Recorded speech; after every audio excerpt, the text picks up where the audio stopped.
वासियों के लिए, हमारे देश के लिए रंगों भरा होली का त्यौहार बहुत बहुत खुशीपूर्व मनाएं। आप सबको हार्दिक शुभकामनाएं। नमस्कार दर्शकों, सलाम दिल्ली न्यूज में आपका हार्दिक स्वागत है। दर्शकों, इस समय देश में और खासकर दिल्ली में भी कोरोना के काफी केस चले हुए हैं और जिस तरह से पहले दिल्ली में कोरोना के केस खत्म हो चुके हैं, उसी तरह दोबारा फिर दूसरी लहर जारी हो चुकी है।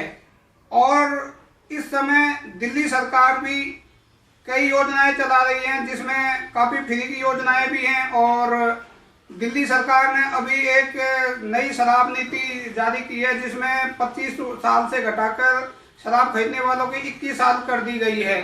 इन्हीं सब मुद्दों को लेकर हम आज आए हैं पश्चिम बिहार में प्रसिद्ध समाज सेवी और वास्तु विशेषज्ञ मित्तल जी के पास। ये यहाँ की एक्टिव समाज सेवी हैं और भाजपा कार्यकर्ता भी हैं, अनेक संस्थाओं से जुड़ी हुई हैं और वास्तु विशेषज्ञ भी हैं। आइए हम तमाम मुद्दों पर बात करते हैं सरिता मित्तल जी से। नमस्कार जी। नमस्कार जी। आपका हमारे सलाम दिल्ली न्यूज में हार्दिक स्वागत है। हाँ जी, थैंक यू जी। सरिता मित्तल जी, सबसे पहले आप अपने बारे में बताएं कुछ। मैं एक वास्तु कंसल्टेंट हूँ और भाजपा की बहुत पुरानी कार्यकर्ता हूँ। मैंने कई पद पे काम पे भी किया है और मैं अपने यहाँ A3RW की जनरल सेक्रेटरी भी रही हूँ। ये सब काम करते करते मैं और भी सोशल वर्क करती हूँ, जैसे कई NGO से भी जुड़ी हुई हूँ। मैं महिलाओं के लिए बहुत काम करती हूँ। मैं जैसे किसी को मैंने लॉ के बारे में मैंने वकील वगैरह करा के दिए और वास्तु के हिसाब से भी मैं उनकी काफ़ी हेल्प करती हूँ लोगों की। अच्छा सरिता जी, जैसे इस समय दिल्ली के अंदर में कोरोना की काफी जो केसेज हैं वो बढ़ते जा रहे हैं, तो इसके बारे में आप क्या कहेंगी? कोरोना के लिए हमें दूर करने के लिए हमें बहुत सतर्क रहना पड़ेगा, क्योंकि कोरोना दिन पे दिन बढ़ता जा रहा है और वो हमारी कमियों से ज़्यादा हो रहा है। हमने मास्क लगाना बंद कर दिया है, सोशल डिस्टेंसिंग करना बंद कर दिया है। इसके लिए हमें अभी बहुत टाइम लगेगा कि हमें मास्क लगा के रखना पड़ेगा, सोशल डिस्टेंसिंग करनी पड़ेगी। अभी जैसे मेट्रो में जाते हैं, पहले एक सीट छोड़ के बैठते थे, लेकिन अब लोग सब वो सब भूल गए हैं। सब भीड़ चढ़ती जा रही है। और दिल्ली में तो यह माहौल है कि जैसे अगर चारों तरफ से दिल्ली घिरी पड़ी है, किसानों ने घेर के रखा हुआ है, तो कहीं जाना होता तो हमें मेट्रो ही इस्तेमाल करना पड़ता है। तो उसमें भी हमारे कोरोना के पेशेंट बढ़ रहे हैं, क्योंकि हमें मेट्रो में जाना एक मजबूरी हो गई है, क्योंकि रास्ता हमारे को मिलता नहीं है जाने के लिए। यहाँ की लोगों ने भी परवाह करना छोड़ दिया कोरोना का। मास्क नहीं लगाते, मार्केटों में खूब जा रहे हैं, पार्टियाँ बहुत कर रहे हैं, जैसे कि फ्रीडम मिल गई है। लेकिन कोरोना इतनी जल्दी जाने वाला नहीं है, हमें ध्यान रखना पड़ेगा इसका। अच्छा, अभी दिल्ली सरकार ने अपनी नई शराब नीति, आबकारी नीति जारी की है, जिसमें शराब खरीदने वालों की उम्र है 25 से घटाकर 21 कर दी है। तो इसका समाज के और युवाओं पर क्या असर पड़ेगा? हमारा समाज पहले पश्चिमी सभ्यता की तरफ जाता जा रहा है। उनका शराब पीना तो उनका लगता है कि एक आम बात है। और जिस तरह से आजकल एज और कम कर दी है, तो और छोटी एज के बच्चे फ्रीली शराब पीना शुरू कर देंगे और इससे समाज और बिगड़ेगा ही हमारा। हमारे समाज को सही करने के लिए हमें बच्चों को अच्छी शिक्षा देनी चाहिए, जो कि हम नहीं दे पाएंगे, क्योंकि उनको हम माँ बाप बेशक घर पे रोक लें, लेकिन अपने दोस्तों के साथ उनको अगर फ्री मिलेगा, गवर्नमेंट रोकेगी नहीं, तो वो बिगड़ेंगे ही इसको। तो अभी जैसे दिल्ली में नगर निगम के चुनाव हुए और केजरीवाल सरकार अपने शासनकाल में काफी फ्री योजनाएं लोगों को दी गई है, उसका जैसे पानी फ्री, बिजली फ्री। तो केजरीवाल की इस नीति को आप किस तरह से लेती हैं? मैं एक इसे कहती हूँ कि इसको हमारी प्रगति को रोकने वाली बातें हो गई हैं। अगर जैसे मेरे घर में भी 3 बिल हैं और मेरा नीचे वाला बिल फ्री आता है, पानी बिल्कुल फ्री आ रहा है, जबकि मैं पे कर सकती हूँ, तो मैं क्यों फ्री में लूँ? और बिजली के बिल भी ऐसे अगर मैं यूज़ करती हूँ तो मुझे बिल देना चाहिए, तभी लोग आगे काम करेंगे ना। अगर फ्री बांटते रहेंगे तो लोग निकम्मे हो जाएंगे। अब आज हमारे आसपास जो जितना स्लम एरिया है, उनको बिजली फ्री, पानी फ्री, साथ में राशन भी फ्री।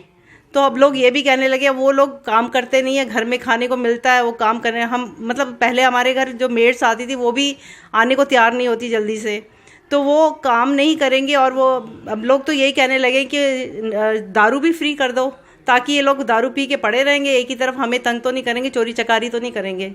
हाँ, अभी आपने दारू शराब की बात की है, तो दिल्ली सरकार अभी जो अपनी नई शराब नीति है उसमें जितने भी सरकारी ठेके हैं उन सबको बंद करके प्राइवेट में देने जा रही है और कह रही है कि हम हर वार्ड में कम से कम 2-3 हमारे शराब के ठेके खुलेंगे। मुझे नहीं लगता कि इसकी ऐसी क्या ज़रूरत पड़ गई कि ये सब करने की ज़रूरत पड़ी है सरकार को। शराब इतनी इम्पॉर्टेंट चीज़ क्यों बना के रखी है जो उसको प्राइवेट और कर रहे हैं, अपना कंट्रोल ख़त्म कर रहे हैं। अगर वो अपना कंट्रोल ख़त्म कर देंगे तो और दिक्कतें बढ़ेंगी, जो हमारी नई पीढ़ी है वो और नशे में जाएगी। उसको रोकने के लिए हमें तो कंट्रोल, गवर्नमेंट को कंट्रोल करना चाहिए।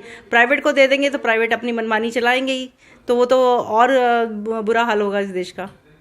जैसे शराब की जो नई नीति आई है उसमें महिलाओं पे क्या असर पड़ेगा?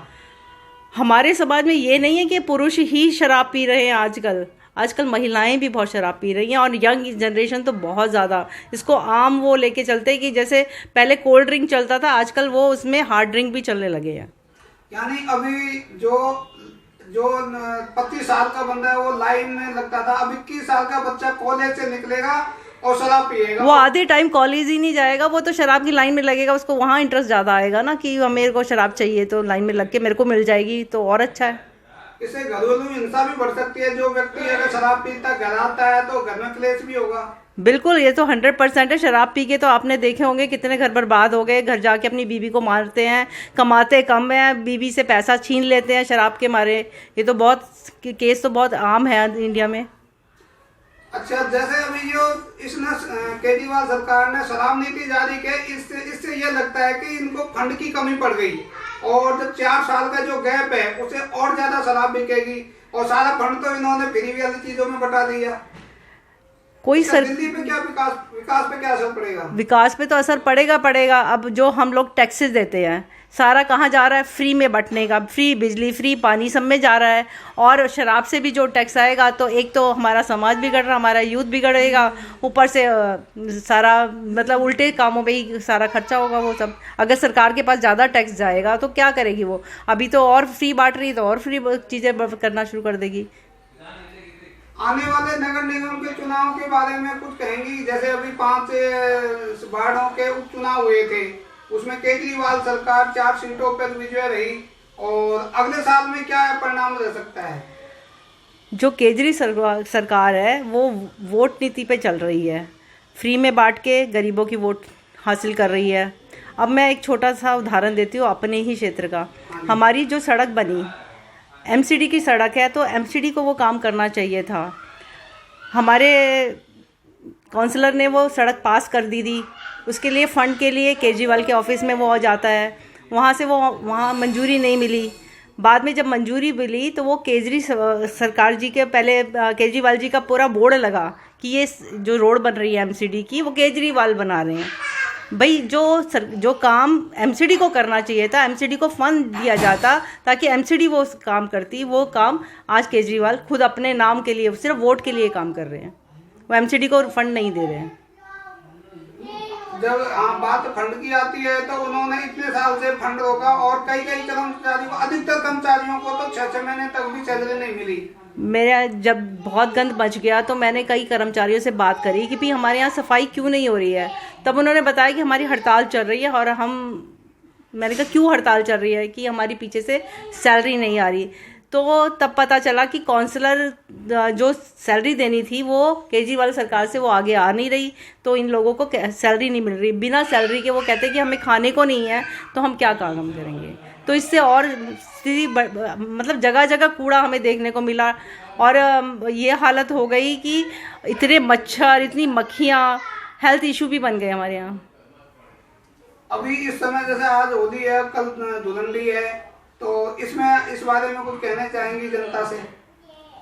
मैं अभी कोरोना काल में यही कहूँगी कि आप घर से बाहर ना निकलें, मास्क पहन के रखें, अपने घर वालों के साथ होली मना लें। हम अगली बार खूब होली मनाएंगे, लेकिन एक बार कोरोना से निपट लें। अगर कोरोना के केसेस बढ़ गए तो बहुत बुरी हालत होगी।